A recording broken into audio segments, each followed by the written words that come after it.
अस्सलाम वालेकुम। वालेकुम सलाम। यार असां ये तंजे पाड़े में जो आसी आया हूं। अच्छा हाँ माशाल्लाह तंजे पाड़े में जगह वरती है, इलाके में जगह वरतो असां। मां भी ता पेरी जगह दिसां बे थी।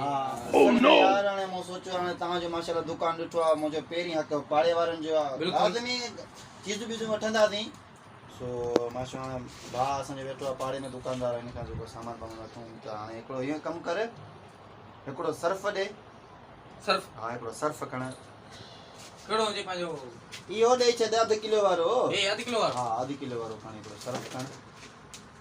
अच्छा हाणे ये कर जो तू एकड़ो साबण खण साबण क्यों जो पांजो व्यंजन वारो जे व्यंजन वारो हां व्यंजन वारो जे ये हली तो सही है रखे इहो वाली वेंदो।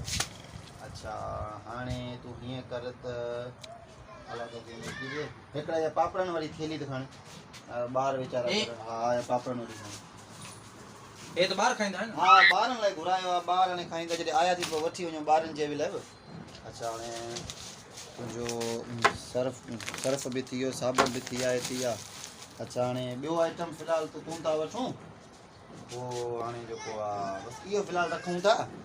सही आ ॿियो जेको इंडिया ता या छा पांजो बाबा ॻाल्हि ॿुध न मुंहिंजी ॻाल्हि ॿुध मुंहिंजी ॻाल्हि ॿुध जो कर तूं टेंशन न वठ हिसाब करे छॾींदा तूं जेतिरो थियो तूं हिसाब कजां ऐं जेको आहे ना पर हिसाब कयूं अरे ॻाल्हि न तूं भाई असांजो हिसाब में सां ॿधल हो न पाड़े में वेठा तूं जहिड़े तूं सां छा हिसाब आहे यार वो मसलो न हिसाब त करे ता बुधाई छो ना बाबा हिसाब घणो थियो ॿुधा हे ता जा इन जा 120 रुपया सही आहे सही आ इन जा 60 सही आहे हे घणे आहे हे 20 रुपया टोटल ता जा थी विया पांजो हे थी 120 हे 190 रुपया ता 190 रुपया थी विया न।